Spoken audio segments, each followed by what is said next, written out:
Gostynicy, no w Polsce.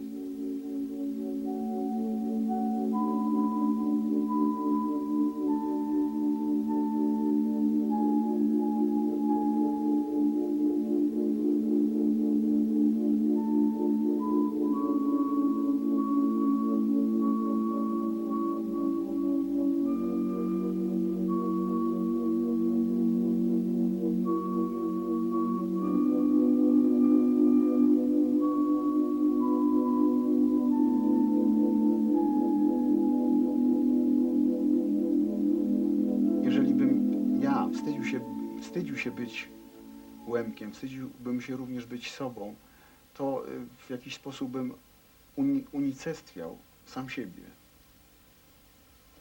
Znaczy zawsze, jeżeli ktoś mnie pyta o narodowość, to najpierw mówię, że jestem Łemkinią. Jeżeli nie wie, co to Łemkowie, kto to Łemkowie, to mówię Rusini, górale ruscy.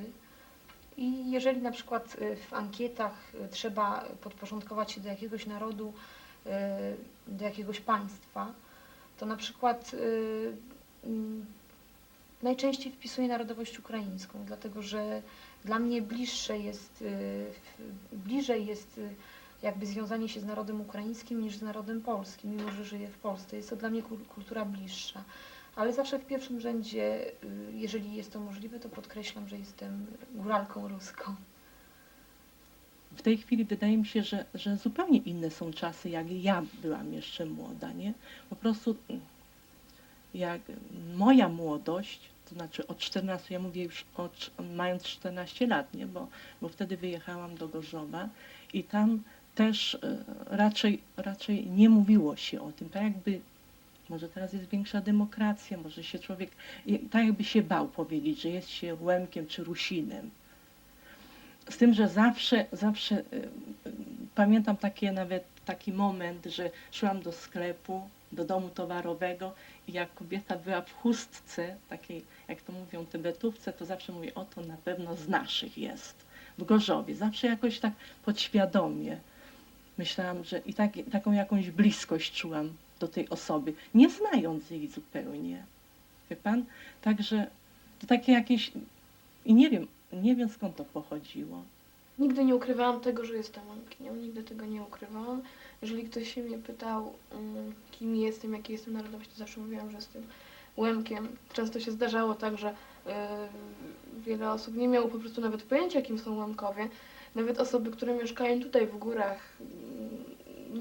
co po niektórzy nie wiedzą, co to są Łemkowie, więc staram się wytłumaczyć, kim są Łemkowie. My dlatego dzieci wychowujemy bezpośrednio od małego w duchu łemkowskim, żeby nie miały zahamowań. Ja to miałem i to odczuwałem dość późno. Nawet mówię, już byłem pewno dorosłym człowiekiem i ciągle miałem jakiś taki jak gdyby wewnętrzny strach. To znaczy pamiętam takie sytuacje, kiedy szedłem z mamą ulicą i mówiłem do niej głośno po łemkowsku, to mama mnie szarpnęła za rękę i mówi cicho. Nie należałoby tutaj podawać jakiejś definicji ojczyzny. Można to powiedzieć po prostu to, co się czuje. Ja najbardziej mogłabym to wyrazić w tym, jak wracam z uczelni do domu. I dla mnie, kiedy wjeżdżam już pociągiem w góry, kiedy już zaczynają się pierwsze wzniesienia, to ja wtedy czuję właśnie, że jestem u siebie, jestem w domu. I to jest coś takiego, jakbym wyjeżdżała zupełnie z innego państwa do innego państwa. Łzy bardzo często same napływają mi do oczu i właśnie wtedy sobie myślę, że po prostu to jest mój dom. Nie wyobrażam sobie, żeby Łemkowie gdzieś indziej mieszkali. I dla mnie na przykład jest wielkim szczęściem to, że na przykład moi dziadkowie wrócili tutaj po wysiedleniu i zamieszkali tutaj na nowo, bo ja sobie nie wyobrażam innego miejsca poza górami, poza tymi lasami. Po prostu to jest dla mnie ojczyzna.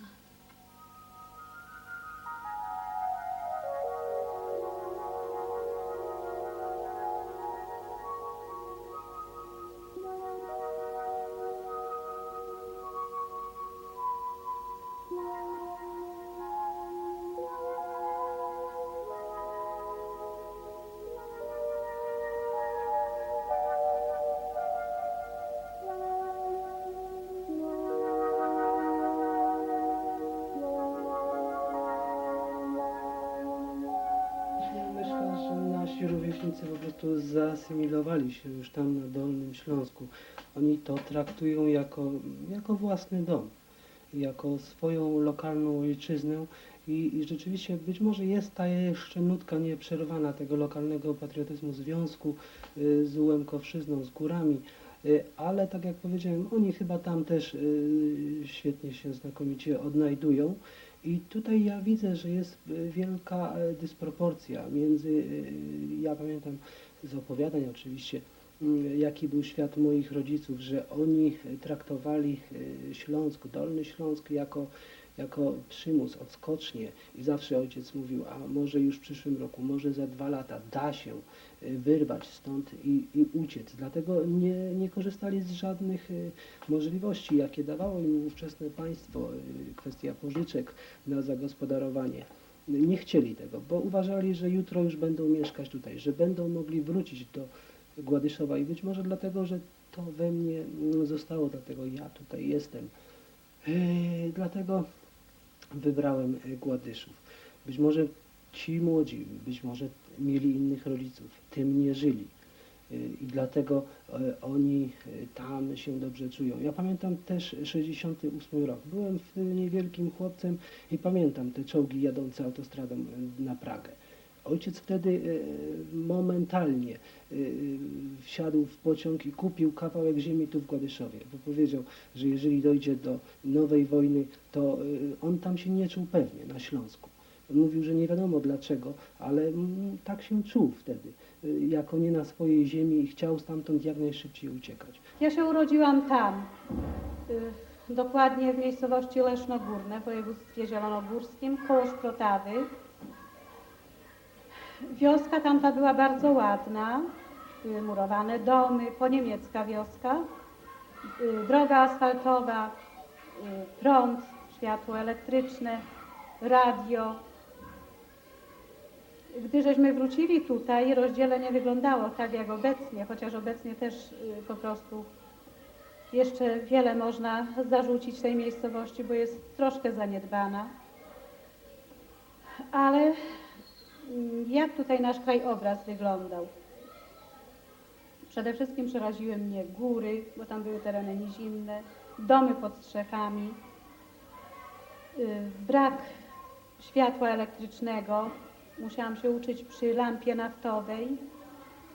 Następnie droga kamienista, wyboje. Dla mnie to był wielki szok, wielkie przeżycie. Ja przez długie lata tęskniłam właśnie tam za tamtym domem, gdzie się urodziłam, za tamtą miejscowością. To było wielkie przeżycie.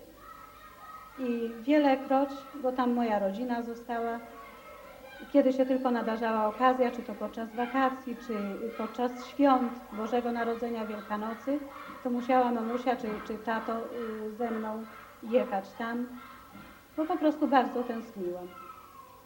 Trwało wiele lat, zanim przyjechali jeszcze inni ludzie stamtąd, koleżanki moje, które tam rozpoczęły naukę szkolną wraz ze mną i później pomału aklimatyzowałam się tu na tym terenie. I tak to przeżywało wiele dzieci, a nawet niektóre z nich bywało i tak, że później już w wieku dorosłym, kiedy pokończyli szkoły, powrócili z powrotem na zachód, tam.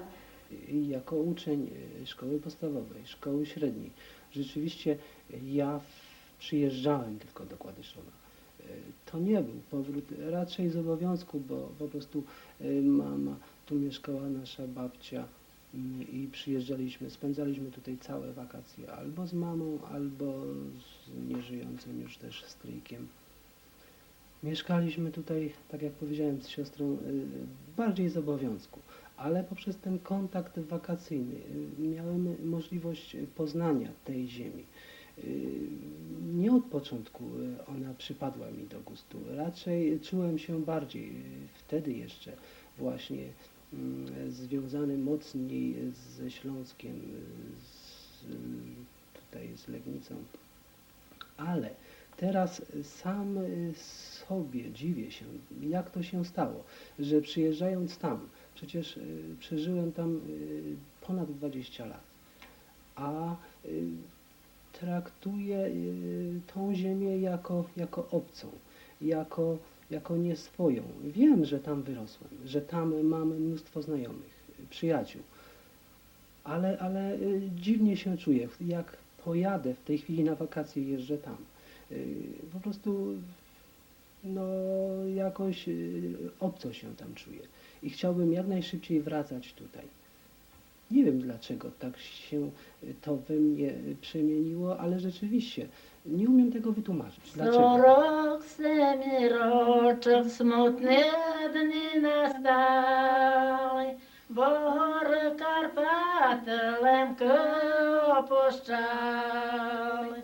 Bory Karpaty lękę opuszczały. A w niedzielę rano jak słoneczko schodzi, a że polskie wojsko do sela przychodzi. A że polskie wojsko do sela przychodzi. Do sela przychodzi, taki rozkaz dali, щоб за 2 години ми się wybierali. Щоб за 2 години ми się wybierali. Люди посмутніли, стали się збирати, а пан Капраль кричить, пора виїжджати. А пан Капраль кричить, пора виїжджати. Oczywiście, że niesprawiedliwe było wysiedlenie, bo to była no, katastrofa dla tego narodu, który po prostu nie był niczemu winny. Nie był niczemu winny, bo mój tato też był na wojnie, na froncie, a później jak wrócił, z frontu, no to w podziemce został wygnany na ziemię zachodnie. No tak to się odbywało niestety. Tylko że to była decyzja odgórna, decyzja rządu, a nie jakieś wrogie nastawienie ludzi, którzy tutaj żyli na tym terenie, wrogie nastawienie Polaków. Na przykład mój tato miał materiał na cały dom, zgromadzony drzewo. Sąsiad, niedaleki sąsiad, mieszkający w Lipinkach wprawdzie, no to sąsiednia wioska, może pół kilometra, zaproponował mu, mówi, ja ci to drzewo przetrzymam, przywieź do mnie, nakrył to drzewo. I kiedyśmy wrócili z zachodu, tak było przykryte, zabezpieczone i z tego drzewa tato zbudował dom. Jednakże ci ludzie cierpieli niewinnie. Akcja Wisła to było po prostu tragedią tego narodu.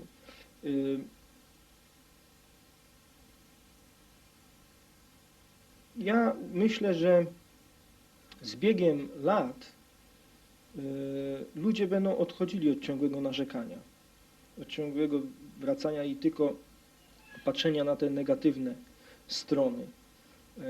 Tego efekty już są. Jedynie starsze pokolenie, myślę, tak wraca głęboko do przeżytych dni wówczas podczas akcji Wisła i Jaworzno. Młodsze pokolenie już inaczej patrzy.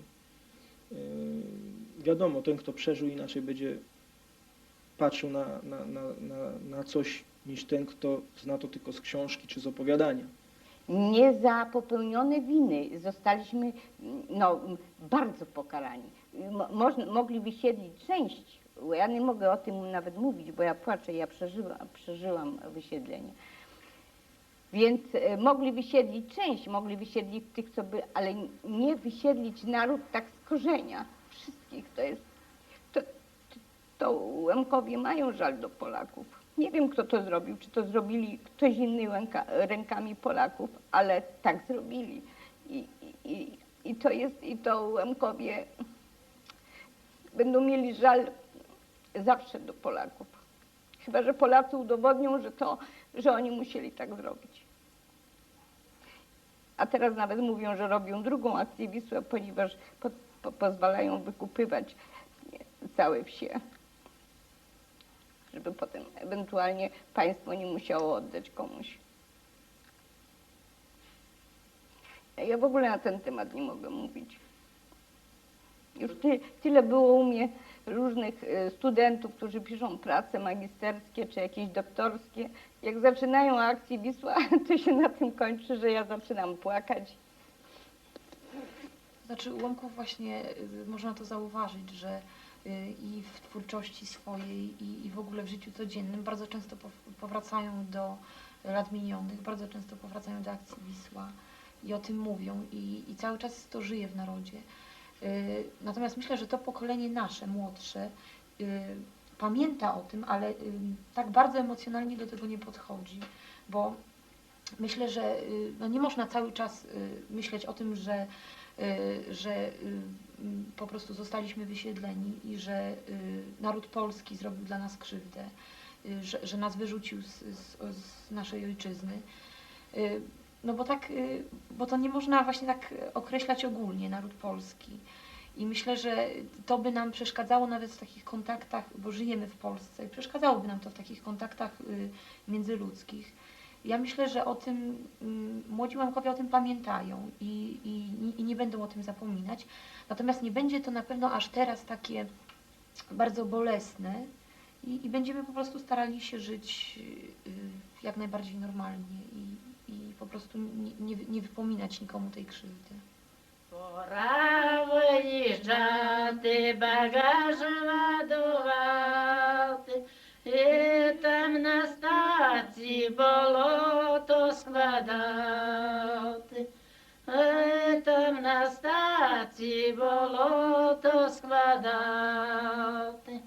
До першої стації везли нас возами, дали обіцяли вести потягами, але обіцяли вести потягами, але ми в дорожі біди не зазнали, бо нам під достатком репету давали.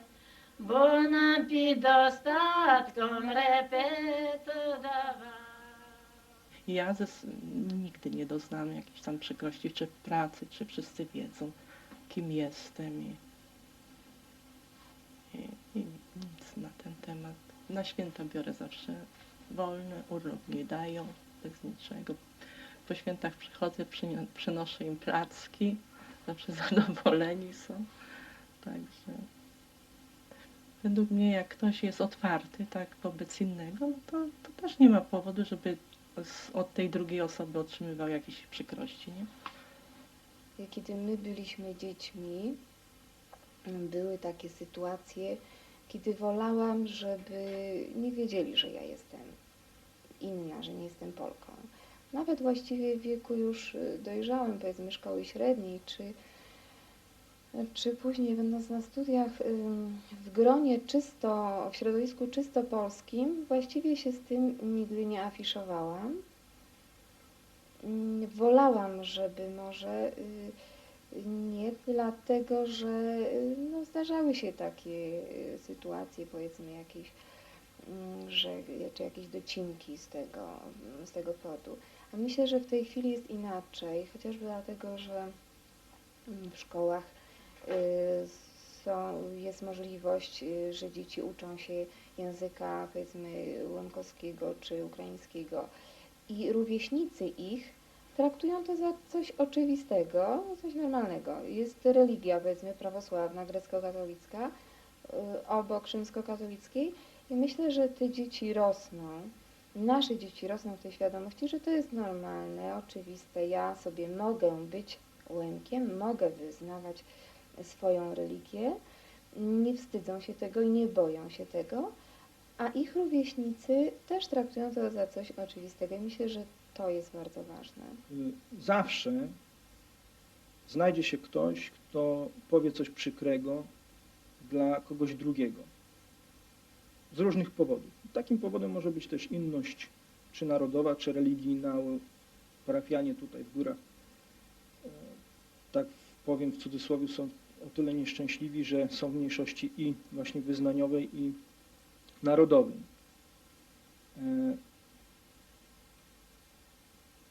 Ja też szczerze panu powiem, nie bardzo lubię termin tolerancja, czy też, że ktoś jest tolerancyjny, dlatego że on mi się kojarzy z pojęciem tolerować.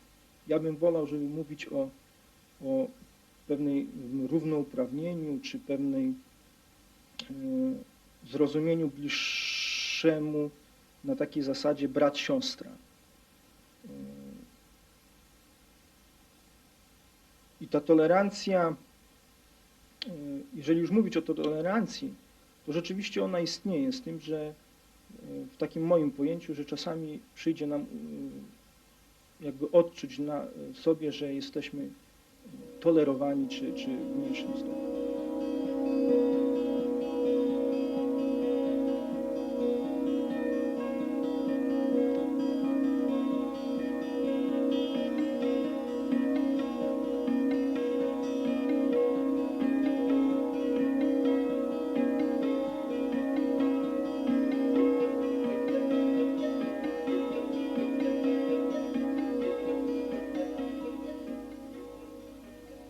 Chcielibyśmy, żeby nasze dzieci w przyszłości założyły rodziny właśnie kulturowo i religijne takie same. To znaczy się, żeby mężem był Łemek lub Ukrainiec, bo to jest kulturowo bardzo bliskie, no i prawosławny, bo my jesteśmy prawosławni.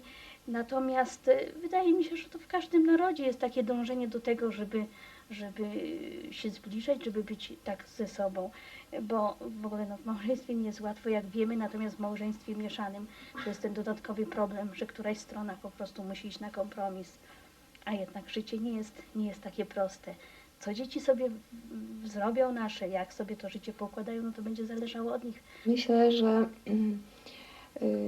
nie potrafiłabym, powiedzmy, kiedyś swojemu dziecku powiedzieć, czy słuchaj, synu, jak staraj się, żeby to była, szukaj sobie naszej. Myślę, że potrafiłabym zaakceptować wybór każdy mojego dziecka, czy to byłaby Polka, czy jeszcze jakaś inna, ale byłabym zaskoczona, dlatego że myślę, że nasze dziecko ma taką świadomość już właściwie w tej chwili w wieku tych nastu lat, że być może też nie będzie to dla niego obojętne, kim będzie ta wybranka, dlatego że właśnie mówię, nasze dzieci są już bardzo przywiązane do własnej tradycji. Myślę również, żeby nasze dzieci nie wstydziły się tego i właściwie tak je wychowujemy. Może w tej chwili jest inny czas ku temu. Byłem wychowywany w duchu tolerancji i tutaj nie było najważniejsze, że to czy nacja, czy wiara. U nas w domu rodzinnym tam na Śląsku po kolędzie nasz dom odwiedzało 3 księży. Był prawosławny, był grekokatolicki, był też ksiądz rzymokatolicki. Także to w takim duchu wyrosłem. Sądzę, że wspólna Europa będzie również dla nas, jako dla mniejszości, pewnym ułatwieniem. To znaczy, przede wszystkim chodzi o to, że będą łatwiejsze kontakty z Łemkami z innych stron, powiedzmy, Europy. To jest jedno. A drugie, że społeczeństwo polskie też będzie musiało troszeczkę się rozhermetyzować w jakiś sposób, bo i przyjąć tych innych jako ludzi, którzy będą mogli mieszkać także w Polsce, będą mogli kupować tutaj domy, mieszkania. Moi rówieśnicy są naprawdę bardzo w porządku do tego, że ja jestem Łemkinią. Dla nich to nie sprawia żadnej większej różnicy. Dla nich jest to wręcz egzotyczne. Dla nich to jest egzotyczne, że ja jestem inna. Oni bardzo wiele rzeczy się na przykład wypytują się mnie, jak to w cerkwi jest. Już nawet kilka osób powiedziało, że bardzo chciałoby kiedyś do cerkwi pójść, zobaczyć jak wygląda u nas nasz obrządek. Jest wiele osób, mam na przykład przyjaciółkę, która przychodzi na przykład do nas do domu, a są osoby, które do nas przychodzą. U nas w domu się mówi tylko i wyłącznie po łemkowsku. I osoby, które przychodzą do nas do domu, po prostu już po łemkowsku rozumieją. Rozumieją. Ja mam przyjaciółkę, która przychodzi do nas do domu, wchodząc od razu mówi dobry den i po prostu już nawet co po niektóre zdania po łemkowsku mówi. Różne rzeczy, coś tam się dopytuje, jak to jest po łemkowsku, tamto. Gładyszów jest w połowie właśnie Polski, w połowie łemkowskiej. Także tutaj trudno określić, zmierzyć, policzyć, ale to ja myślę, że nie ma sensu, bo przecież wszyscy jesteśmy Gładyszowianami bez względu na nację, bo to nas łączy i wspólnie wszyscy mieszkamy w jednej wsi. Także nie ma Gładyszowa ani ruskiego, ani polskiego. U mnie od początku było tak, że rodzice od małego zawsze powtarzali, że być Łemkiem to nie jest nic wstydliwego, to nie jest nic złego i że nikt za to krzywdy nam nie zrobi. I jakoś tak od początku o tym pamiętałam. I owszem, tam w latach młodszych w szkole podstawowej zdarzały się przypadki, kiedy ktoś tam mnie wyzywał od Ukraińców, od ruskich, ale to były bardzo rzadkie przypadki, ja się zupełnie tym nie przejmowałam. I zwłaszcza już wkraczając w to życie dorosłe, to coraz więcej życzliwości napotykałam na mojej drodze związanej z tym, że jestem Łemkinią. Wszystkim się to podobało, każdy się zachwycał tą kulturą. I nigdy nie miałam żadnych problemów takich poważnych z tego powodu, że jestem Łemkinią. I myślę, że może dlatego ja się nigdy tego nie wstydziłam, bo nikt nigdy nic tak naprawdę tak nie, bardzo mi nie dokuczał, żeby mi to sprawiało jakąś przykrość. A wręcz przeciwnie, później to już było dla mnie, zwłaszcza kiedy właśnie ludzie zaczęli się zachwycać tą kulturą, kiedy Łemkowie stali się modni, to dla mnie to było takim atutem właśnie, że ja jestem Łemkinią, że jednak jestem inna i mogę coś pokazać innego. Nie jestem po prostu taka jak każdy.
Dawna Łemkowszczyzna rozciągała się wydłużonym pasem po obu stronach Karpat, od Osławy i Laborca na wschodzie, po Poprad na zachodzie.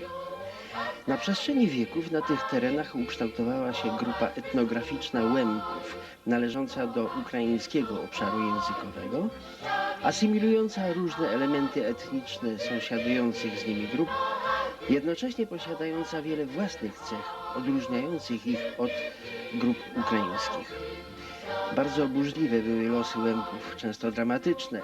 Szczególnie dotkliwie odczuli to na wiosnę 1947 roku, kiedy podjęta została przesiedleńcza akcja Wisła.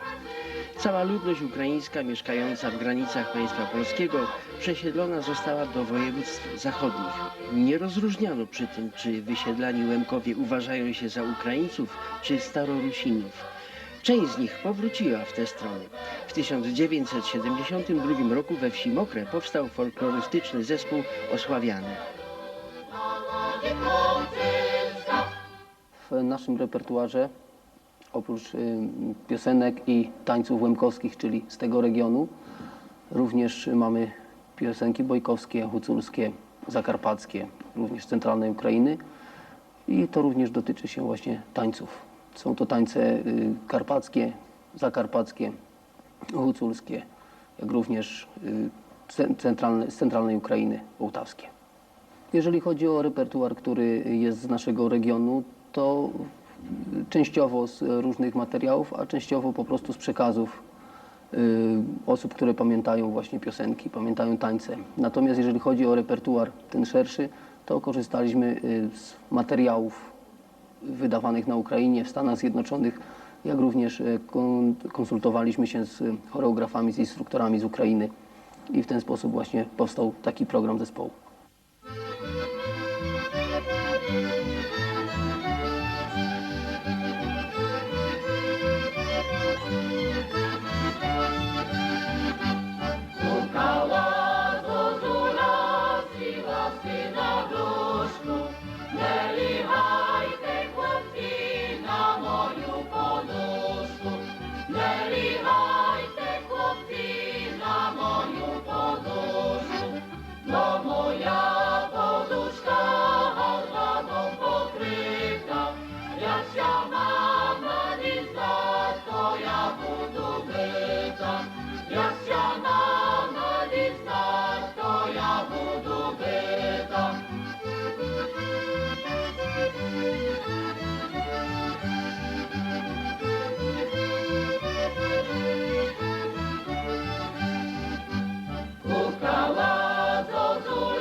Są to melodie zwykle proste, o prostej harmonice, składające się ze zwrotki i refrenu. Przeważają rytmy parzyste. Wykonywane przeważnie wielogłosowo na 2-3 głosy. Typowy skład kapeli z tego regionu to dwoje skrzypiec, sekund i kontrabas. To jest taki najprostszy skład. Tempa są bardzo różnorodne, od bardzo szybkich do bardzo śpiewnych, wolnych melodii. Zresztą specyfika gór powoduje to, że chce się śpiewać pełnym głosem. Różne tonacje, różne tryby i molowe, i durowe. Także w sumie muzyka niby prosta, ale bardzo zróżnicowana.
Kostium łemkowski składa się z chustki kwiaciastej, z koszuli wyszywanej, z bluzki, tak, bo dziewczyny noszą bluzki, z serdaka, ze spódnicy kwiaciastej i na nogach noszą kierpce.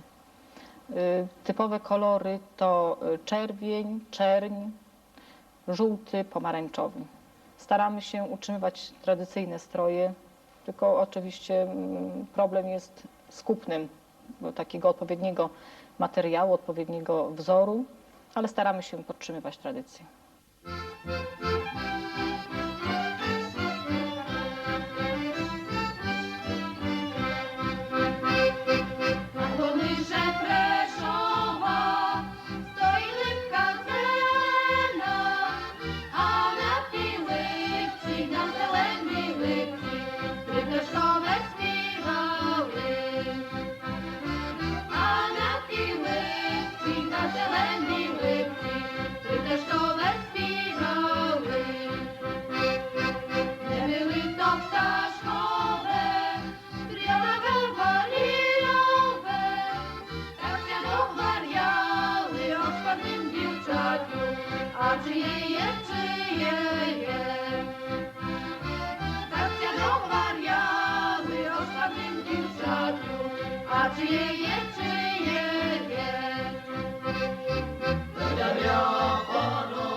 Zaczęło się to od 89 roku. Zespół osławiany był za granicą.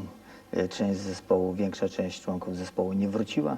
Ja wtedy byłem chyba kierownikiem czy dyrektorem Domu Kultury, tak to się nazywało w Zagórzu. Zwrócił się do mnie taki pan Eugeniusz Mochyła, który był założycielem tego zespołu, długoletnim kierownikiem organizacyjnym tego zespołu i artystycznym. Zwrócił się do mnie z prośbą, żebym pomógł prowadzić ten zespół z uwagi na to, że wczesny akordonista Jarosław Fudżak, tak brzmiało jego nazwisko, wrócił ze Stanów jako jeden z nielicznych i poszedł na studia. Ja zetknąłem się z tym folklorem po raz pierwszy. Dla mnie ten folklor był nie czymś obcym, dlatego że moja rodzina od strony ojca pochodzi z Balnicy, to jest niedaleko Cisnej. Tam moi dziadkowie byli leśnikami, leśniczymi, byli myśliwymi i wspólnie w tej nieistniejącej już dzisiaj wiosce, gdzie został tylko cmentarz i jedna mogiła na tym samym nazwisku, to jest mój pradziadek, tam jest właśnie ten cmentarz. I zawsze, kiedy jeszcze żyła moja babcia, opowiadała mi o mieszkańcach tej wsi, o tym, jak tam żyli, o tych zwyczajach, razem spędzali święta polskie, ruskie święta, tak wtedy mówili, bo to mówiono Rusiny, prawda. Żeniono się, te zwyczaje są znane powszechnie dzisiaj. Była zgoda, później po prostu były te lata takie, można powiedzieć, trudne.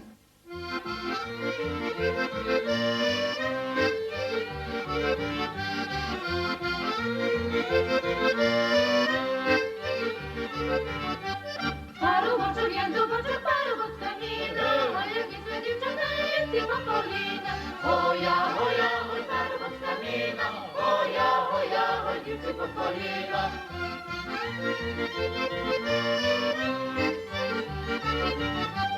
Його мати породила самого суса, посадила на півничку, підкупила гуса. Гоя, гоя, гой, на самого суса, гоя, гоя, гой, підкупила гуса.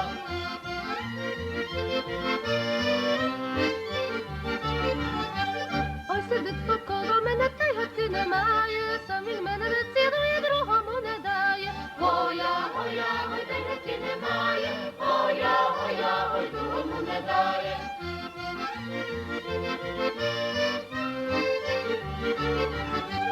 Ой, мала я миленького, ой, мала я мала, оглянула сюди, туди, а ворона крала. Гоя, гоя, гой, мала я мала, гоя, гоя, гой, а ворона крала.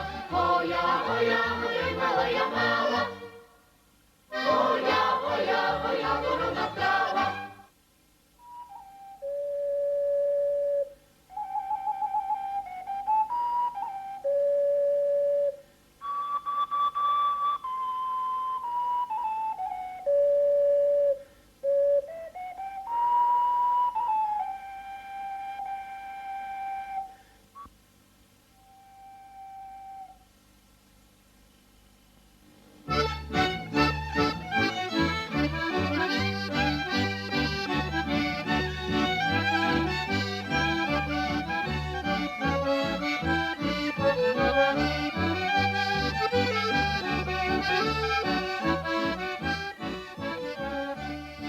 W bieszczadzkiej wsi Mokre od sierpnia 1972 roku działa folklorystyczny zespół Osławiany.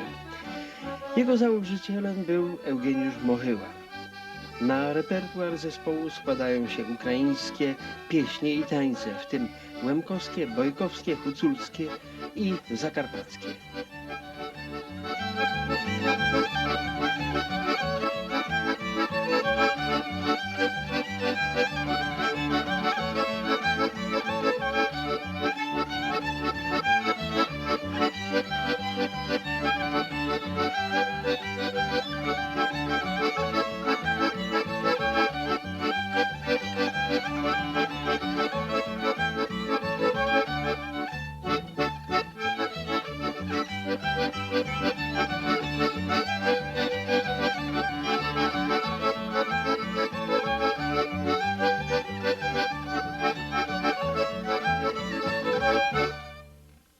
Pierwsze spotkanie z młodzieżą tutejszą odbyło się 22 sierpnia 1972 roku. Na to wspólne spotkanie przybyło prawie 50 osób młodzieży, dziewcząt i chłopców. Z tego wyłoniliśmy zespół w składzie 45 osób, takich bardziej zdolnych. I zespół rozpoczął pracę. Dla mnie troszkę było uciążliwe, bo trzeba było z Jasła dojeżdżać, bądź co bądź to 85 km. I pierwsze lata, to tak szczerze mówiąc, dojeżdżałem tutaj za swoje pieniądze, nikt mi nie zwracał, po prostu na własny koszt.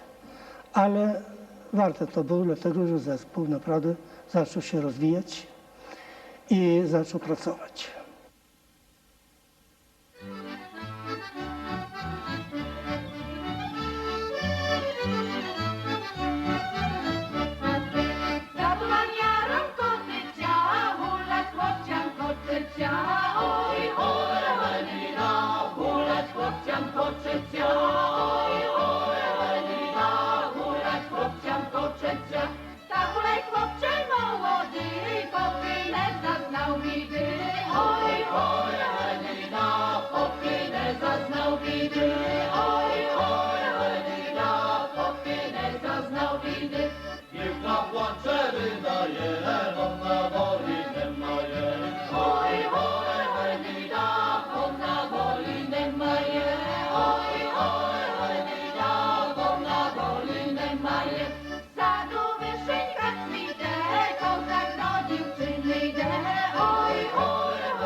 Jaki kierunek wybrałem, jeżeli chodzi o program zespołu?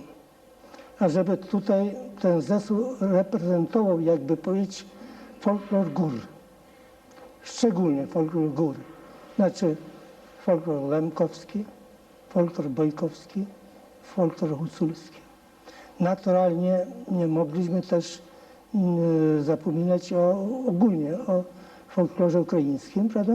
Chociaż dominantą był folklor właśnie lękowski, bojkowski, huculski. I zespół pracował dosyć intensywnie i nasz pierwszy taki wyjazd zagraniczny odbył się właśnie z panem Janem Ryszem na występy do Świdnika na Słowacji. To był nasz pierwszy występ zagraniczny.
Zespół za czas mojego działania, znaczy ten czas, kiedy ja prowadziłem, dał 580 występów w kraju i za granicą.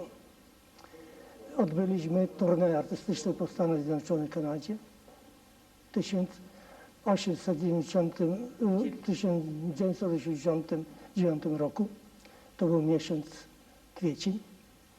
I z przykrością muszę stwierdzić, że wracałem z Kanady, potem kończyliśmy w Kanadzie występy, z żalem i z przykrością wielką, że połowa zespołu nam tam została. Ale to były jeszcze czasy perelowskie i trudno się dziwić, że młodzież taką podjęła decyzję, ażeby tam pozostać w Kanadzie.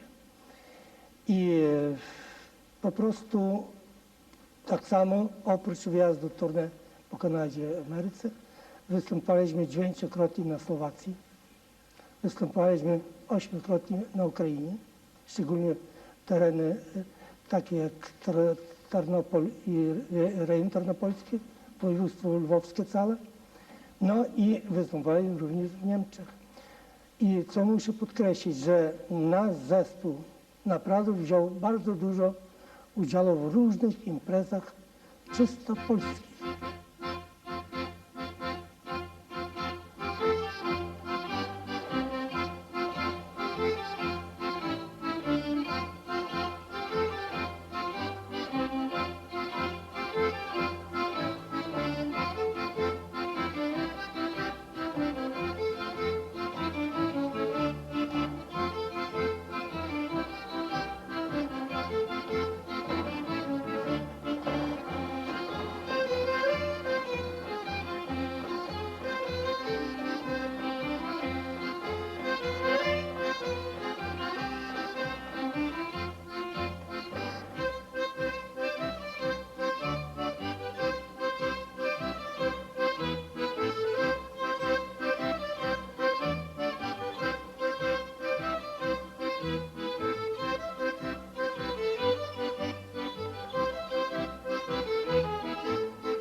Ja prowadziłem ten zespół przez 23 lata, jako kierownik artystyczny i kierownik organizacyjny. Ale lata robią swoje. Więc w 1994 roku poprosiłem tutejszego Jarka Daria Nyszkanycza, czy on by się nie podjął prowadzenia zespołu. Tym bardziej, że rok wcześniej postarałem się przy pomocy Ministerstwa Kultury wysłać jego na roczny kurs stażowania do Kijowa, gdzie on się nauczył choreografii tańców. I on się podjął i od 1994 roku prowadził zespół aż do tej pory. Ja byłem kierownikiem organizacyjnym, ale każdy, wiadomo, chce jakoś żyć, mieć jakieś sukcesy w życiu. Kiedy się tutaj ożenił z obecną małżonką Marzeną Nyszkanycz, nazwisko Marzena Melnik, która po prostu dzisiaj prowadzi w jego zastępstwie prowadzi ten zespół, bowiem Darek musiał zabezpieczyć sobie życie jakieś, prawda, podjąć konkretną pracę, żeby gdzieś zarobić i żyć z czegoś.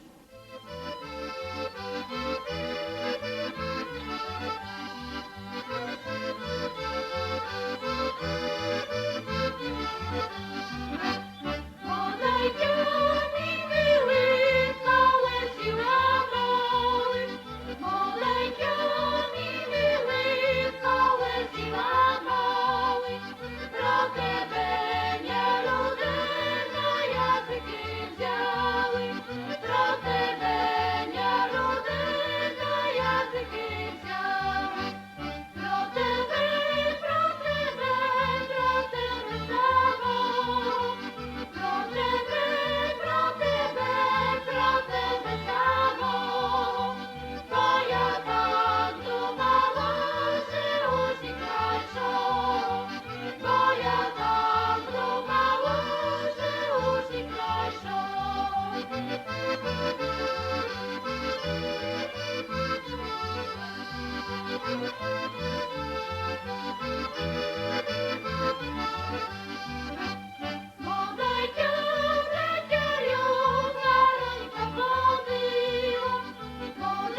Także od Klenicy to było jakie 22 km na trasie Grybów-Klenica.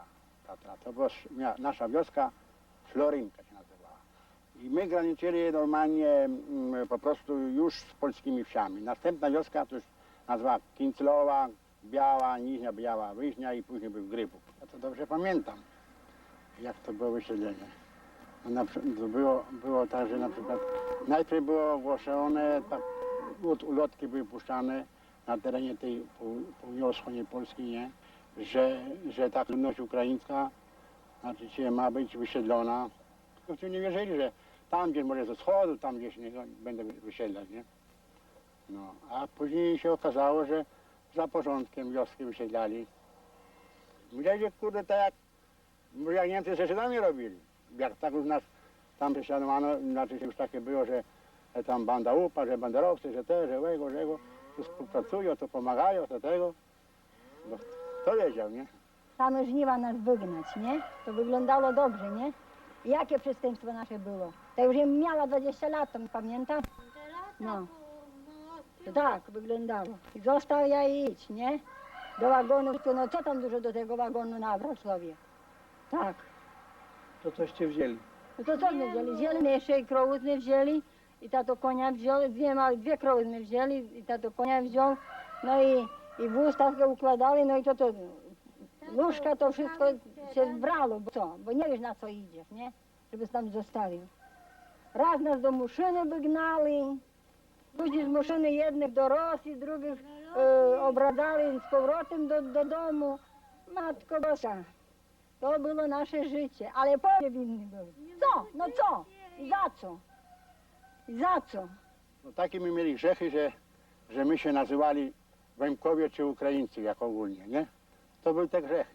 To wszystko działo się tak bardzo przykro dla tych ludzi, bo zostali wyrzuceni podobnie jak się wyrzuca czasem pisklęta z gniazd, bo tam góry to była ich ojczyzna, było coś więcej.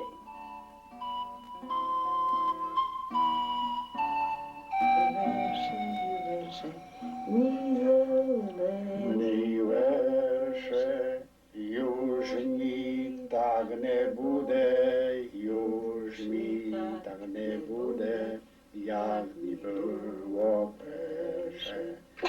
Już mi tak nie bude, już mi tak nie bude, jak mi było pierwsze. Wiersze mój wiersze, mój ulubiony wiersze, że mi tak nie będzie, a jak mi było poprzednio pierwszy.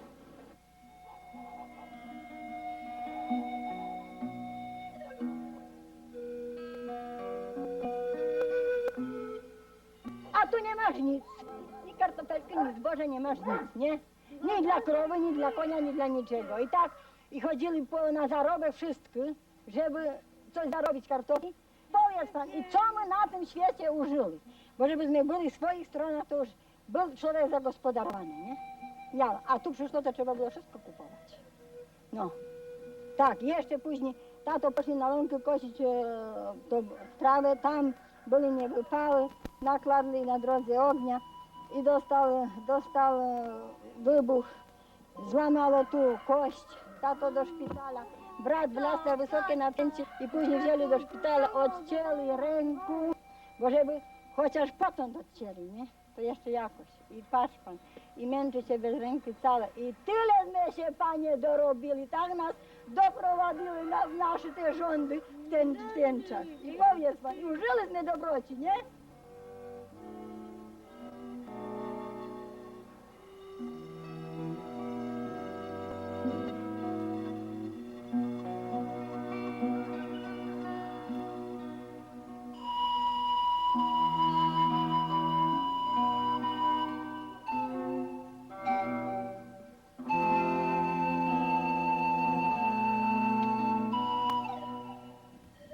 Jeszcze my tu się nie przyjechali, ale już opinia taka szła, że to przywiozą takich ludzi, po prostu takich dzików, jakichś po prostu bandytów, które oni nie liczą się z ludźmi i taki tu był popłoch, strach z tej ludności, nie?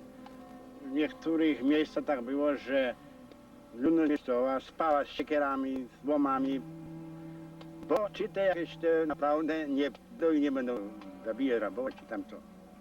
Ale tam z nie schodzą, jeden za drugim schodzą, patrzę, nie wchodzi. Pomału siedzi, zaczynają do siebie gadać.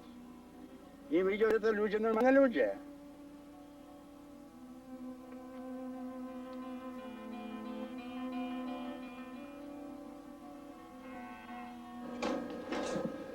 Ja jechałem ze Świebodzina i normalnie jeden człowiek do mnie w autobusie, powiedz, ile ty Polaków mordował. W autobusie normalnie, ja to poszedłem w czerwony, tobie jeszcze krew cieknie z palców. Ja mówię, jeśli pan zamknie, bo co pan do mnie tego, to chyba pan był bandytą, jak tak pan mówi. Ja o takich sprawach nie wiem. No widzi pan, taki cios. No, to jest bardzo nieprzyjemne. No. I to takie różne sprawy, i to teraz. Ale teraz, jak już się mówi, jak na przykład czy na kazaniu, czy w ogóle, czy czyta gazetę, czy patrzy nawet w telewizji, już nieraz mówią, już taki występuje z taką brodą, taki ten poseł, czy senator. On mówi te różne sprawy o Ukraińcach, o Polakach na wschodzie i tak dalej. A na przykład na wschodzie ludzie dawniej żyli dobrze, tam po prostu jak szli parafie, na przykład były polskie, były grekokatolickie, oni nawet razem nabożeństwo odprawiali. A później podczas okupacji niemieckiej, później jakoś tego narobiło jakiegoś bigosu, bałaganu, zaczęli się żnąć. To ja nie wiem, czyja to wina była, ale to było vis-a-vis. Ale to wszystko było obrócone, że tylko Ukrainiec jest bandyta, a Polak to święty. A się okazało, że to było, ja bym to brał na pół. Jak się bili, to znaczy, że jeden z drugim mieli zaczepkę. Na przykład jak szedł, na przykład spalili wioskę ukraińską, no to ci odwiedzi znowu tam drugą i tak szło. No to w ogóle nie znamy, jak to było. No, bo my na wschodzie tam nie byli, ale my jesteśmy naprawdę bardzo niesłusznie potraktowani, jak my w górach żyli, w Zakarpaciu, żywego ducha w ogóle niewinny i nas mieli za tych wszystkich Ukraińców i tych Polaków, co się tam na wschodzie bili.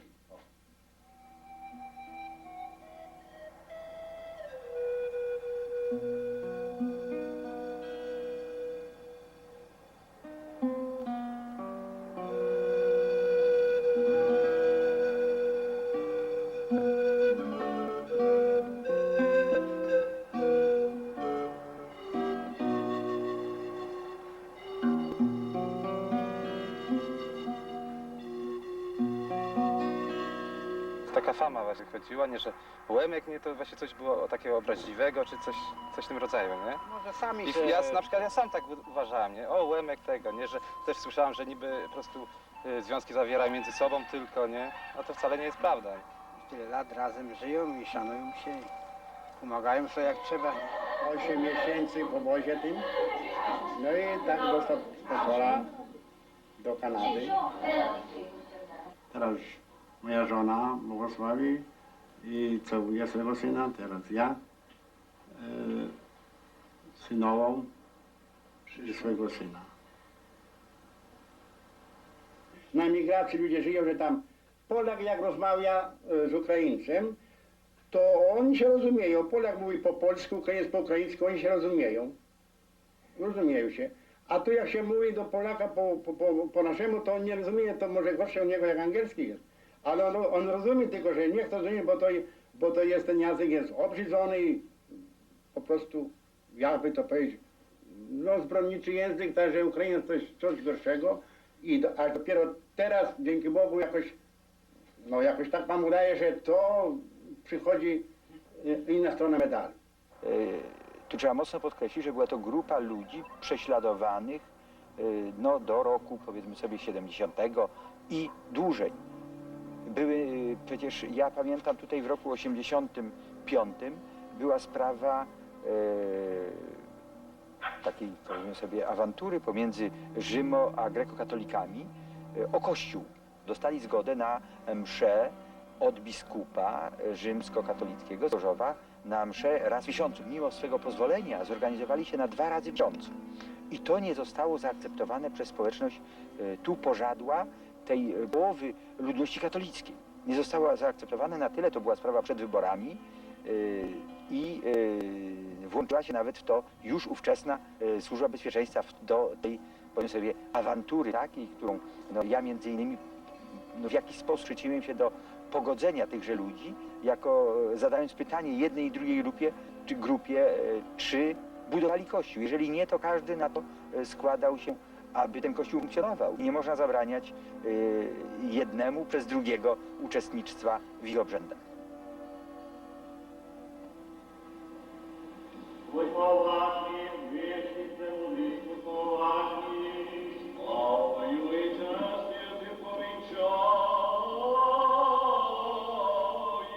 W szkole wiedzieli, że jesteśmy narodowości tam ukraińskiej. To ja na początku to wiadomo, to w podstawówce, jak w tych młodszych klasach, czy tam starszych, wiadomo, że tam, jak to w szkole po prostu zaczepiali, to wytykali palcami, że ty będę na przykład, albo coś w tym rodzaju. Ale potem w starszych klasach to już tego nie było, bo to już potem się zmieniło, bo już czasy były inne. Ale czy w pracy, to co zależy, w jakim zakładzie się pracuje, bo jeżeli jest taki zakład nieduży, to ludzie są wyrozumiali, to nie zwracają na to uwagi. Ale jak są większe zakłady, na przykład to się nie przyznaje w ogóle, że jest na innej narodowości, żeby potem nie było nieporozumień na przykład z pracownikami. Każda matka, każdy ojciec boi się o swoje dzieci. Więc tak jak ja czy inni, normalnie mówi się w domu o tym, że zejdź z drogi, jeśli cię ktoś czepia tylko dlatego, że jesteś Łemkiem czy Ukraińcem. I my wpajamy w dzieci, sami im wkładamy tą bojaźń. No ale takie życie i my sami na to już nic nie poradzimy.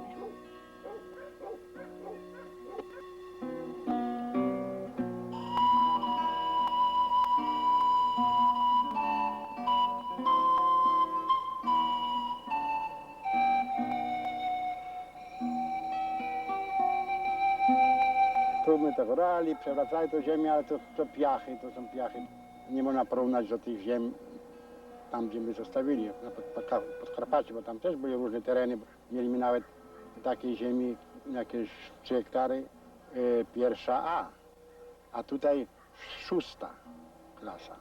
Pisali mi wnioski żeby oszacować tą ziemię, czy by nie można było zalesić. Od tej porze no to już nawet jest korzyść z tego lasu, bo to już można sobie jakieś żerdzie uciąć i tak, bo jak już ma po prostu ten las po 30 lat, ten najstarszy, no to już nawet takie kopalnie już jest. Także, że to ludzie się śmieli w ten czas, że my las sadzimy, że kogo sadzimy, nie? No ale to teraz ja sobie chodzę po lesie swoim, nieraz rano nie ma tego, no po prostu się źle czuję, coś tego głowy. No sobie obejdę po lesie, trochę nabiorę tego sosnowego, tego żywicowego powietrza i trochę człowiek też lepiej czuje. Wiem, że to ja sam to sadził i tego, i grzybki mogę sobie zbierać po swoim lesie.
Przyszło 2 żołnierzy z bagnetami. Jeden stanął pod oknem i jeden stanął w drzwiach.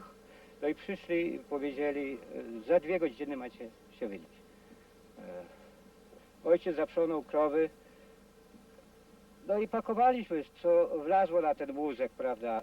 Wszystko, ja pamiętam,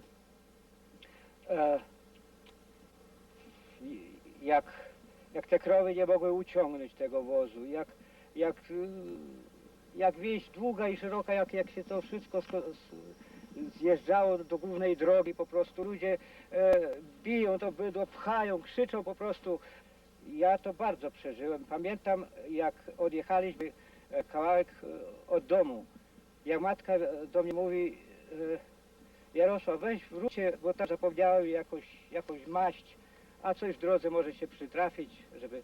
No ja pamiętam, jak wróciłem do tego domu, jak zobaczyłem te odleżyny od ikon, prawda, ten dom zostawał taki pusty, ja się po prostu rozpłakałem. Pamiętam, jak całowałem ten próg tego domu, żegnałem się po prostu. Ja przepraszam, ale mi ciężko mówić. Jest. Do 1947 roku w Beskidzie Niskim i Sądeckim żyło około 120–200 tysięcy Łemków. Stanowili etniczną enklawę między Polakami i Słowakami. Nowy Sącz, Krynica, Gorlice, Dukla – te miasta umownie wyznaczały terytorium Łemkowszczyzny. Ludność tę od Polaków odgradzał język i wyznanie grecko-katolickie bądź prawosławne, bardzo silne poczucie wspólnoty i przywiązanie do gór. W 1945 roku przesądzono los Łemków. Pod dobrowolnym przymusem i nadzorem radzieckich komendantów na wschód wyjechało około 60 tysięcy Łemków. Osiedlili się koło Lwowa, Tarnopola i koło Myi. W 1947 roku władze polskie w akcji Wisła w odwet za walki ukraińskiej armii powstańczej na terenie Łemkowszczyzny deportowały miejscową ludność na zachód i północ kraju. A przecież Łemkowie byli także ofiarami UPA. Łemkowie z poczuciem wielkiej krzywdy i piętnem banderowców uczyli się żyć w obcym dla nich świecie. W moim przekonaniu akcja Wisła jest to ukoronowanie całych wysiłków już rozpoczętych po 20 roku, po 24 roku akcji polonizacji niepolskiego elementu w państwie polskim. Tutaj wymienić trzeba ustawę szkolną Grabskiego, która likwidowała szkolnictwo narodowe mniejszości narodowych, wprowadzała szkolnictwo utrakwistyczne, dwujęzyczne, likwidowała zasadę obligatoryjnego obowiązku uczenia się języka ojczystego, a wprowadzała zasadę dobrowolności i konieczność podpisywania jakichś tam deklaracji, prawda? Wszystko to były kolejne etapy.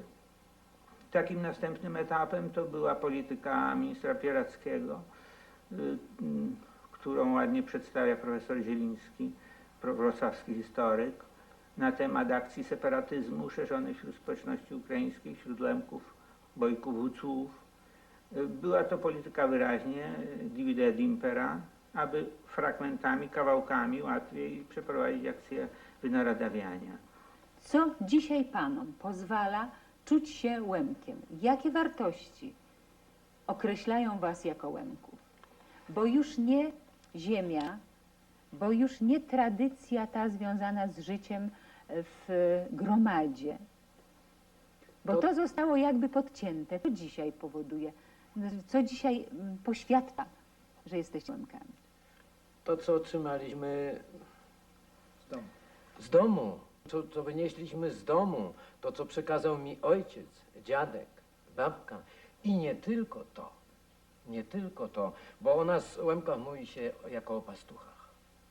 Nie tylko to, bo mieliśmy w przeszłości swoją inteligencję, swoich uczonych, profesorów, rektorów. Proszę spojrzeć, to jest knyżycia czytalna dla naczynajuszczych z 1850 roku, pierwsze wydanie 1847, Aleksandra Duchnowicza. Mieliśmy swoją kulturę. W 14 roku, od 14 do 17 wyniszczono doszczętnie niemal naszą inteligencję w obozie austriackim Thalerhof. Później, kiedy troszkę odżyliśmy.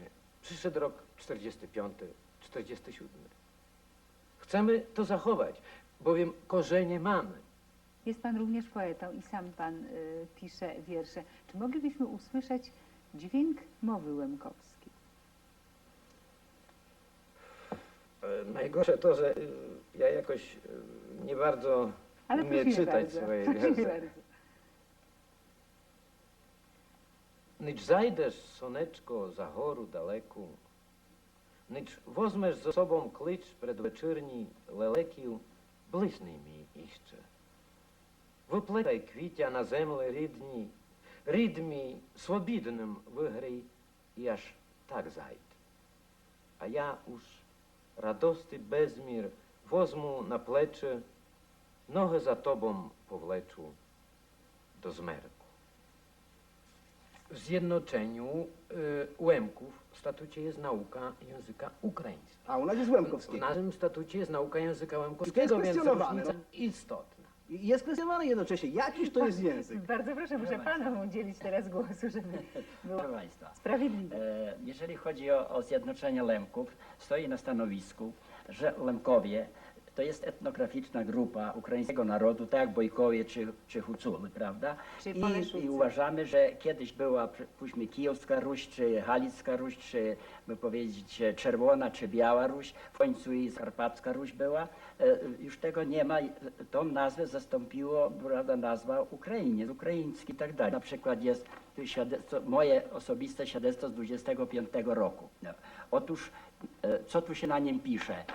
Że jest to znaczy język ruski, narodowość ruska. Więc tu nie ma nigdzie mowy o lemkowskim języku. Nigdy nie było sprawy nie stawiał, że jako Lemko to jest narodowość, prawda? My nie mówimy, że my nie jesteśmy, odrzucamy absolutnie związki z Ukraińcami, z ruskością. My rozumiemy związki, my jesteśmy wschodnimi Słowianami. Od tego się nie odżegnujemy, Boże chroń. Ale my się nie będziemy z nimi kłócić. Oni dążą do stworzenia oddzielnego lemkowskiego narodu. I dlaczego, jeżeli to był inny naród, dlaczego wysiedlili? Jeżeli dzisiaj państwo polskie przyzna narodowość lemkowską i wszystkich wrócą z powrotem, my będziemy bardzo wdzięczni. Właśnie a propos powroty, jak trudne są powroty po tych 40 latach, to mamy na taśmie filmowej.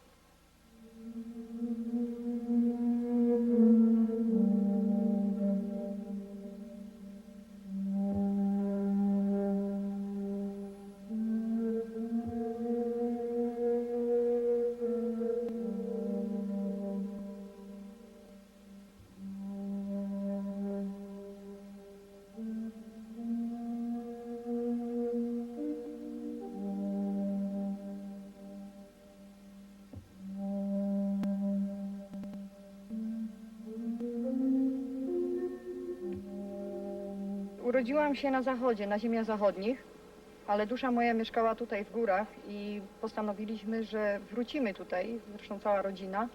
Przyjechaliśmy tutaj, ale no nie było łatwo, tak wzorem innych ludzi. Mieszkaliśmy, znaczy najpierw musieliśmy robić starania, żeby kupić sobie w ogóle jakiś budynek tutaj, jakieś miejsce. Troszkę wróciło w latach 50., 56., 7. Trochę powróciło, szczególnie tu do Gorlickiego. No, tu jeszcze była taka możliwość, ale na przykład w Nowosądeckie, tam skąd ja pochodzę, no tam był w ogóle zakaz powrotu. Tam Łemkowie nie mieli prawa wracać. Był zakaz meldowania Łemków i Cyganów.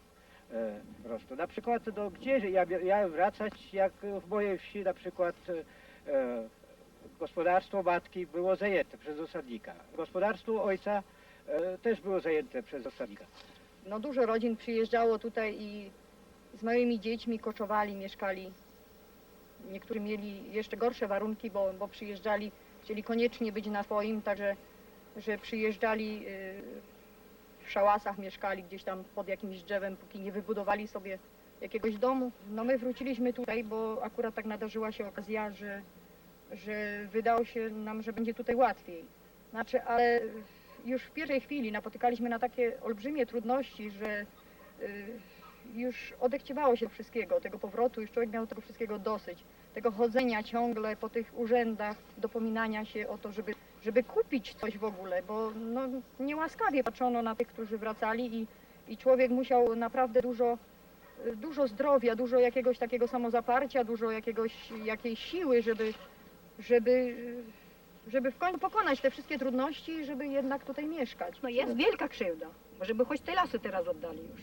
Już w ogóle nie chodzi, tylko żeby choć te lasy pooddawali. Powstał obywatelski krąg Lemków, prawda? No staramy się o oddanie naszej własności, szczególnie lasów po prostu. Chociaż tego, co nie jest rozdysponowane, bo dzisiaj no, trudno jakoś, no, trudno mówić może o tym, co jest już rozdysponowane, gdzie są już osadnicy, gdzie po prostu, no, nie wiem jak to władze załatwią te sprawy. My się tego nigdy nie wyrzekamy i myślimy, że jakaś chociaż rekompensata za to będzie. Ale nie chcielibyśmy tego robić w ten sposób, żeby to było robione huzia na juzia, że tak powiem, bo ci ludzie też się muszą gdzieś podziać.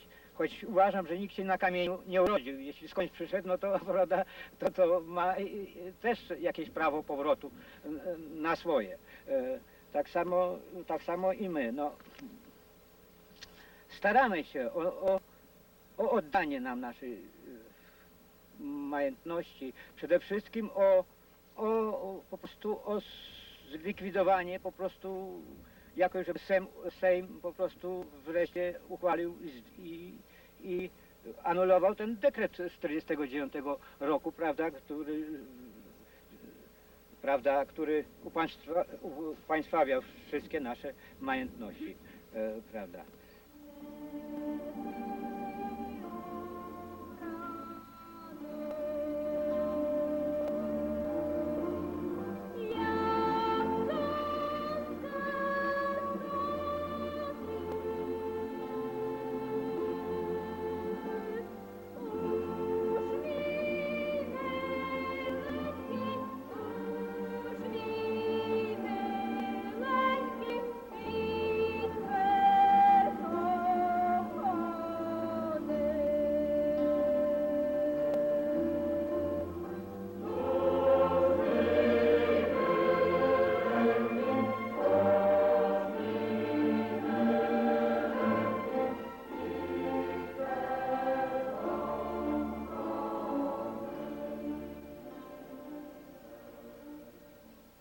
Mówmy raczej o tym, co w tej chwili się dzieje, co w tej chwili robimy. Bo można tak przyjąć, że jesteśmy podzieleni w jakiś tam sposób, a wydaje mi się, że jednak mamy pewne wspólne, mimo wszystko, płaszczyzny, że staramy się robić coś dla sprawy łemkowskiej. I chyba mniejsze jest to, pod jakim szyldem to będzie. Czy to będzie pod szyldem Stowarzyszenia Łemków, czy też będzie pod szyldem Związku Ukraińców, czy też Zjednoczenia Łemków.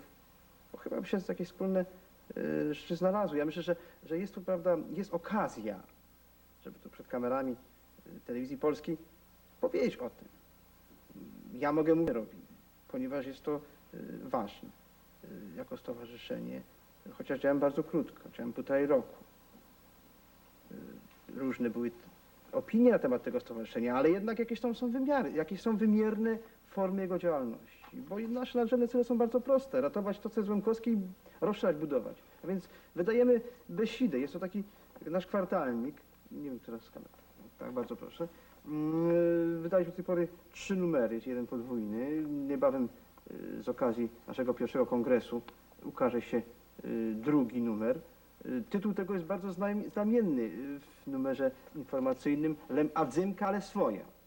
W tłumaczeniu polskim to by brzmiało tylko jakiś taki chleb, Płomek, coś takiego. pieczony na blasze, ale swój. To jest szalenie ważne. To jest szalenie ważne. Ale chodzi o to, że Adzymka nie ma odpowiednika u sąsiadów. Tak, no Przynajmniej to to jest, słowo. to jest takie typowo łemkowskie. Kolega Trochanowski wspomniał o przygotowaniu gramatyki. Proszę Państwa, można dyskutować, czy ona będzie zła, czy ona będzie lepsza, czy ona będzie gorsza, ale ona będzie i to jest podstawowa sprawa. Przy pomocy oczywiście nie robimy tego sami. Wierzymy, że będzie nam pomogą nam naukowcy z Uniwersytetu Śląskiego.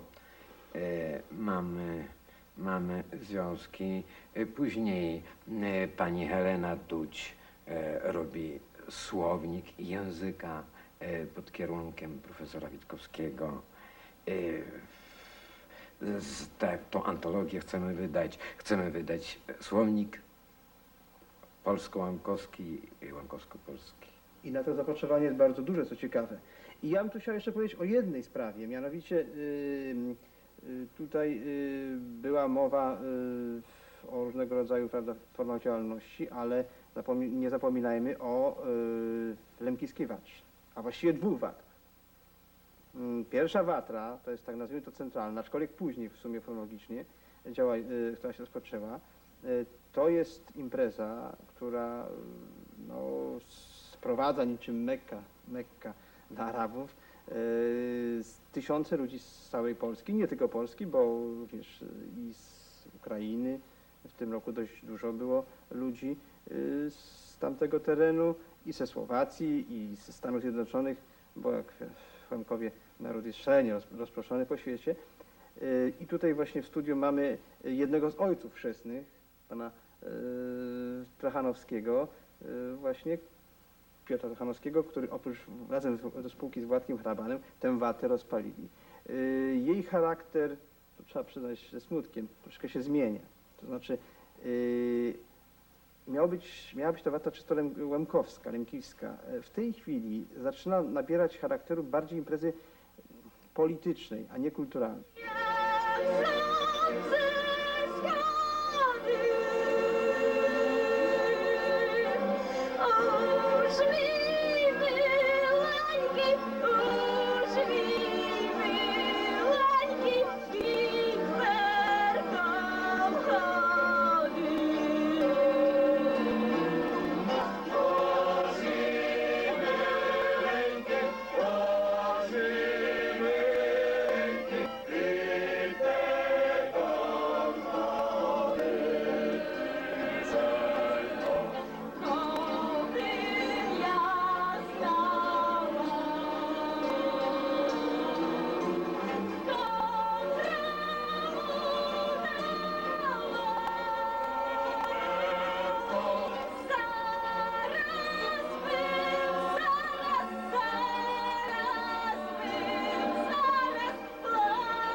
Jeżeli chodzi o Rzeszowskie, to tam działała od 1959 roku działała sekcja do spraw regionalnej kultury lemkowskiej przy zarządzie głównym Ukraińskiego Towarzystwa Kulturalno-Społecznego. Otóż w tym czasie mieliśmy tam 12 tych, jak nazywamy, kół towarzystwa i 12 było zespołów mniejszych, prawda, takich śpiewoczych, no i tych tancerskich i tak dalej. Otóż później sekcja została rozwiązana, dlatego byśmy się domagali nie tylko tańczyć i śpiewać, a jeżeli nikomu się nie by chciało tańczyć i śpiewać, jeżeli będzie miał innych możliwości do życia, no, zwracaliśmy się do najwyższych władz o zwolenie na powroty, prawda, o szkolnictwo i tak dalej, i tak dalej. No później sekcja została, powiedzieć, rozwiązana. Później za jakiś czas zorganizowaliśmy wojewódzki zarząd Ukraińskiego Towarzystwa. No i również dokądśmy tylko prowadzili, powiedzieć, kulturalno-światową, dokąd nie zwróciliśmy się znów ponownie o te sprawy, prawda, no to było w porządku, a później również i wojewódzki zarząd został rozwiązany. Nasze towarzystwo jeszcze niewiele mogło zdziałać teraźniejsze Zjednoczenie Lemków, ponieważ zostało zarejestrowane dopiero w marcu bieżącego roku. Ale teraz odnawiamy te koła w terenie, no i będziemy starali się przede wszystkim dalej działać, żeby kulturalno-oświatową działalność, ale również przede wszystkim chcemy szkolnictwo organizować. Bo jeżeli nie będzie szkolnictwa, nie będzie, dzieci nie będą się uczyć, to nasza działalność nie będzie miała, będzie się kończyć prosto. W Polsce działa blisko 1000 czy ponad 1000 wszelkiego rodzaju społeczno-kulturalnych towarzystw polskich w całym kraju, niemalże w całym regionie. Każda ziemia ma swoje jakiś tam zespół, swoje towarzystwo regionalne. Oczywiście, jeżeli by u nas, w naszej społeczności powstały tego rodzaju towarzystwa regionalne, kultywujące język, tradycje, pieśni, folklor, byłoby to ze wszech miar pożądane. Oczywiście, jeżeli to się wszystko sprowadza do tego rodzaju kulturalno-światowej działalności. Jeżeli jest tutaj polityka w sensie tworzenia nowych narodów lub jakichś separatyzmów, to trudno to pozytywnie oceniać. Ja to oceniam negatywnie. Sądzę, że Polacy również negatywnie by ocenili takie zjawiska jak tworzenie jakiegoś oddzielnego narodu góralskiego, mazurskiego czy innego. Михайлів – то таке село поблизько Хойнова, до котрого привезено лемків від Грибова. Приїхало нас тут дуже 33 родини з нашої землі прадідівської, з рідної Лемковини. Осіли ми по хатинах, в котрих гуляв вітер. Не було в них двері, пеців, ні з шибами вікон. Там, в Флоринчі, позостали жито і пшениця. Tu nic żyta nie pszenici, lem sama trawycia. Tu na poli wyrys pyryj, dyki len, koprywa. Nie maliśmy swого zerna, nie maliśmy żniwa. I takśmy się zadumali, co ж mamy robić, kto będziemy w ziemi їсти, jak będziemy żyć. Po 40 latach w Michałowie postanowiliśmy zbudować nową cerkiew. Pokochaliśmy Michałów i tak myślimy, że tu trzeba pozostać. Od razu jak przyjechaliśmy, tośmy się czuli Łemkami. Nie tylko, że czuliśmy się Łemkami, ale i jak ktoś nas spytał, myśmy od razu mówili, że jesteśmy Łemkami.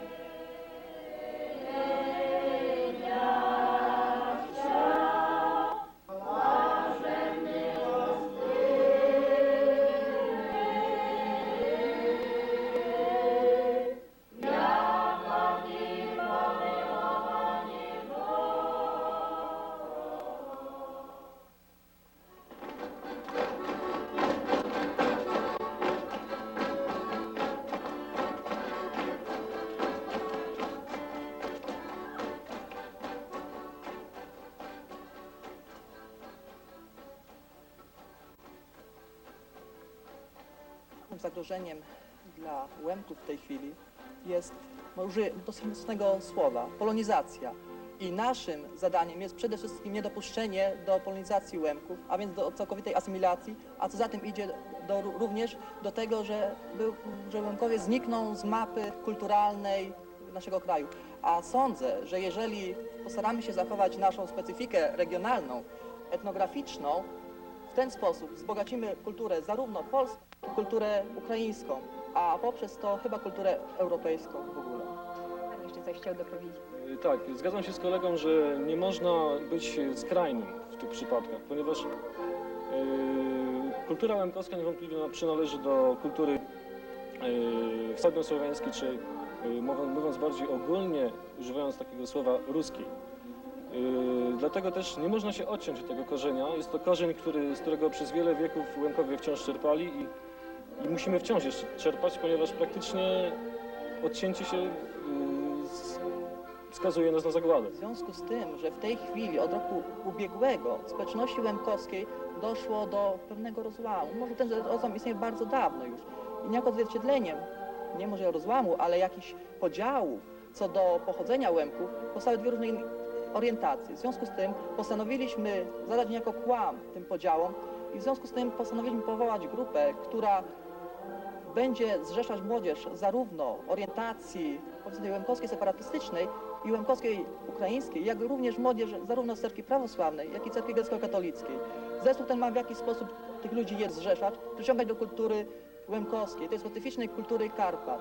I naszym zadaniem jest przede wszystkim uratowanie tego, co można jeszcze w tej starej, bogatej kultury łemkowskiej uratować. To, co jest niestety w naszych warunkach skazane na zagładę.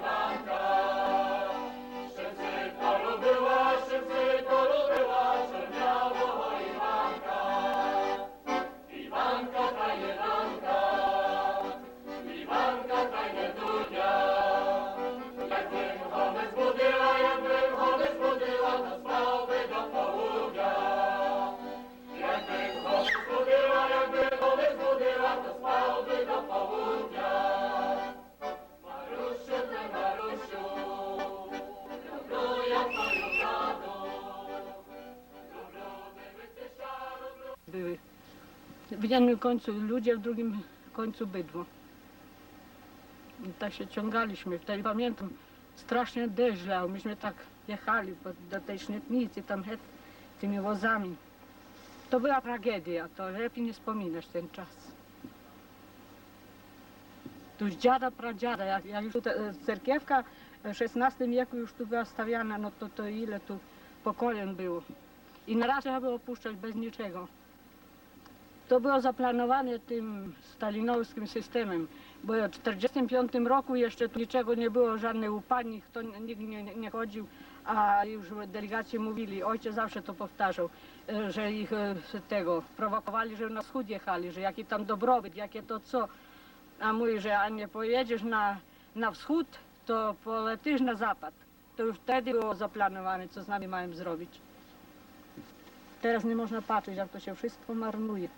Jak pozarastało, jak zaniedbane. Tam naprzeciwko pani stoją pani synowie. Tak. A Andrzej i drugi? Piotr. Piotr. Obaj pamiętają ten czas? Oni na zachodzie rodzeni. Właśnie. Ale lubią strony, te miejsca, skąd rodzice pochodzą. To już jest ludzkie. Mogą panowie się do nas zbliżyć?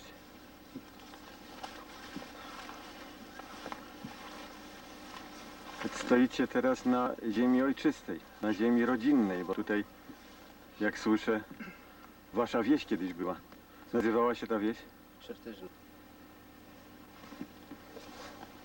Jesteście z pochodzenia i z poczucia? Łemkami, oczywiście. Łemkami. Tak. Mówicie w tym języku? Oczywiście ja mieszkam za granicą w Anglii i wychowuję swoje dzieci. Pan wychowuje dzieci w języku ojczystym? Oczywiście, to jest podstawowa mowa. Dla mnie oczywiście. To się mówi, na zachodzie jest wygoda, ale bym nie zamienił na te płynące, śpiewające potoki. Nie trzeba mydła, woda jest bardzo czysta, miękka jest, no czuję się bardzo dobrze, jestem wzruszony tą przyrodą, tym powietrzem. Oddałbym wszystko po prostu, to co mam na zachodzie, żebym wrócił na swoje ziemię. No jak tu przyjedziemy, to nam się wydaje, że ta przyroda przemawia do nas i zaprasza, wracajcie do nas. Takie odczucie mamy. Te piękne lasy, to wszystko, te łąki, te kwiaty, to powietrze, to no po prostu w duszy się czuje, jak to się zaprasza, wracajcie. Jakoś, zdaje mi się, takie sieroty te góry bez nas tu. Tak, ja urodziłem się w 1962 roku w Międzyrzeczu, województwo gorzowskie obecnie. No i wracam tutaj. Wracam tutaj co roku. Nawet gdy wyjadę za granicę, staram się wrócić zawsze na Watrę. Bo to jest taka nasza Mekka, gdzie człowiek przychodzi, szuka, znajduje to, co potrzebuje. Ну, я знаю з дитинства мову, рідне слово рідне. Хто вас забуває, то й у грудях не серденько, тільки камінь має. Як же ж мову ту забути? Тими словами ми молилися до Бога ще й дітьми малими. Тою мовою співали, гравши, ронов'яли, у тій мові нам минуле наше розказали. Ой, шануйте, поважайте ріднесеньку мову, лиш учиться розмовляти словом, рідним словом. Бо гори наші прекрасні, як зорі ясні, а в гаю цвіти біленькі, так і моєму серцю миленькі, так і різні, прирізні вірші щодо нашої землі. Тут є пребагато.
Przyjechałem ze Stanów Zjednoczonych.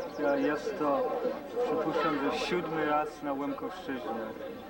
W Stanach studiowałem historię Słowian i po prostu czuję taką solidarność z grupami słowiańskimi, a Łemkowie to są taką dla mnie dosyć drogą grupą i zagrożoną grupą i po prostu czuję wielką sympatię dla nich i po prostu jest mi żal tych różnych złych rzeczy, które się im przydarzyły i po prostu chcę trochę poznać kultury łemkowskiej.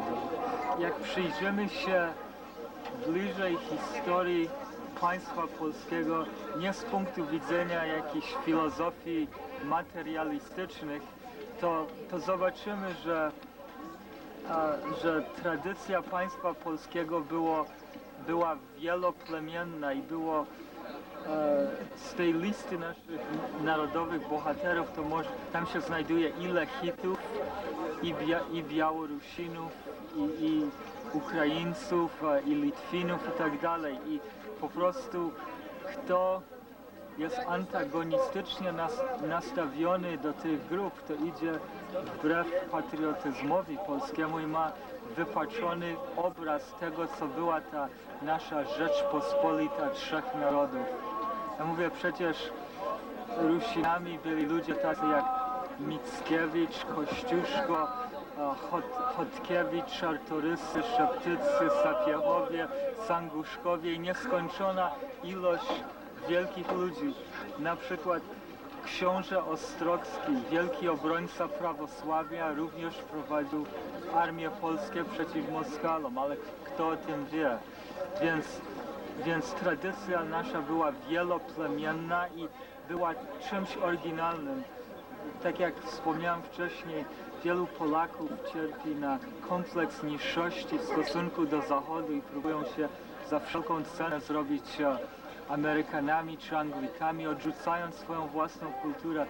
I z powodu tego kompleksu niższości czują wyższość w stosunku do sąsiadów na wschodzie.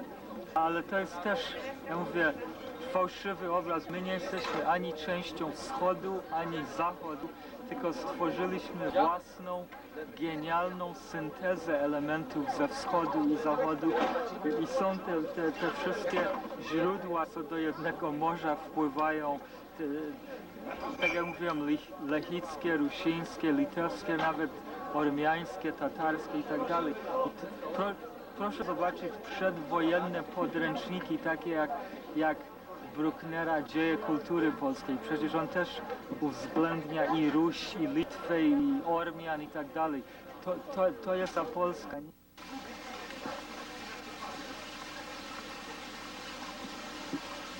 To wasz dom był tu? Tak, tu był dom. Tu jeszcze dzieło około. Sad został. A tu się ta czereśnia. To sady, to te sady. Cudownie było. I to pole tu aż do stawiskiej granicy ciągnęło. Kilo to zmarnowanych losów ludzkich. Tyle tragedii życiowych. Ta nasza święta ziemia.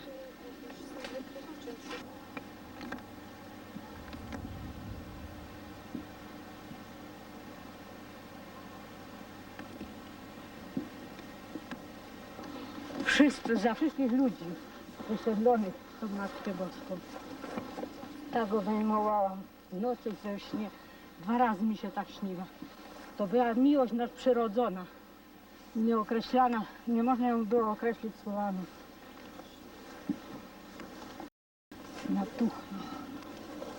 Tu jeszcze był krzyż, tak do góry dany złamany tu jest.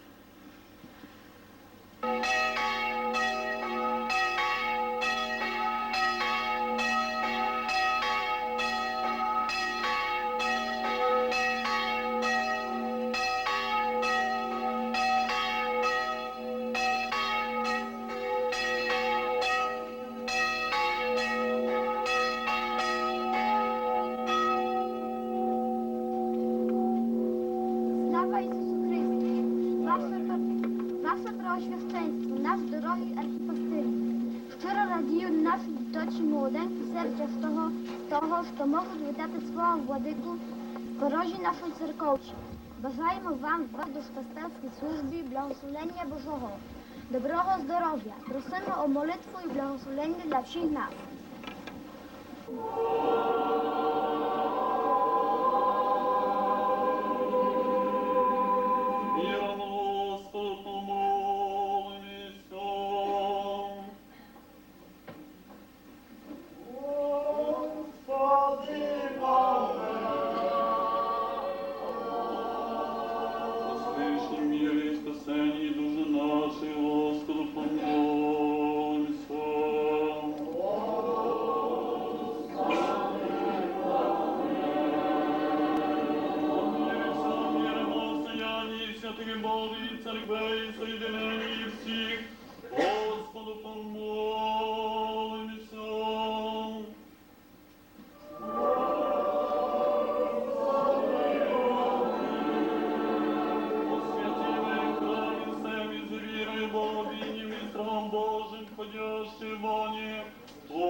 о просвященнейшим киранами, епископи Перемискими, Новосачевскими, честным пресвитерстве во Христе диаконстве, о всем причти люди Господу помолимся.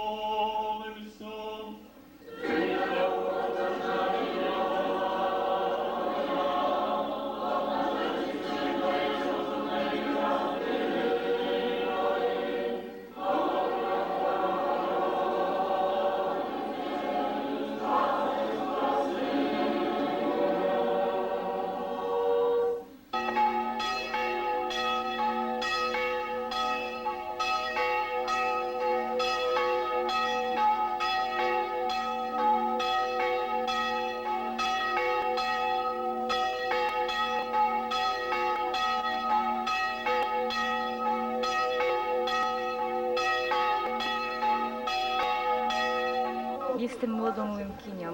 Przyjechałam na ziemię starych pradziadów moich i jestem tutaj już od 4 lat.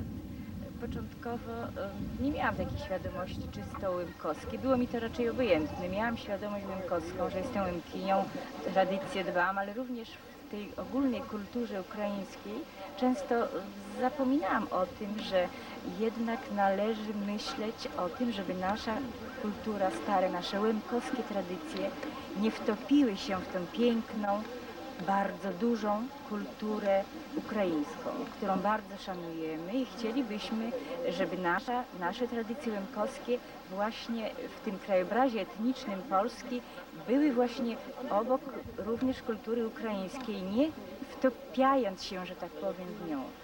Jesteśmy autochtonami tej ziemi, ale wierzymy, że Europa w końcu bez granic będzie, to nie będzie ważne, że my musimy na przykład mieć granice i ktoś powie, no jakim wy chcecie być narodem, skoro nie macie państwa.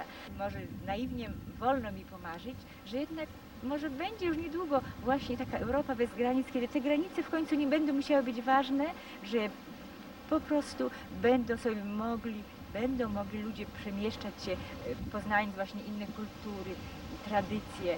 W różnorodności jest siła. To, że niektórzy Łemkowie nie chcą się uznać za Ukraińców, to jest wynik tego, że polska polityka szowinistyczna polskiego rządu od 70 lat Łemków pozbawiła szkolnictwa w języku ojczystym, proszę pana. Od 70 lat dzieci tego regionu nie uczą się w języku ojczystym. To jest tragedia. I nikt, proszę pana, w Polsce tego tematu nie podnosi. To jest skandaliczna rzecz. Ta sytuacja taka jest, została wytworzona. W tej chwili jest demokracja. Nie wszyscy Łemkowie czują się Ukraińcami. Część z nich czuje się Ukraińcami i ani jednym nie wolno przyznawać racji, ani drugim nie wolno przyznawać racji. Stan musi taki być, jaki jest. Powiedzmy ten czas, te wyjaśnienia, prawdy historyczne, pewne białe plamy. Może kiedyś dojdzie do jakiegoś wspólnego łemkowskiego okrągłego stołu. Tak, każdy z nas jawił w світі, і спільна доля, мова в нас єдина. І док хоч jeden буде Лемко в світі, не запропаде наша Лемковина.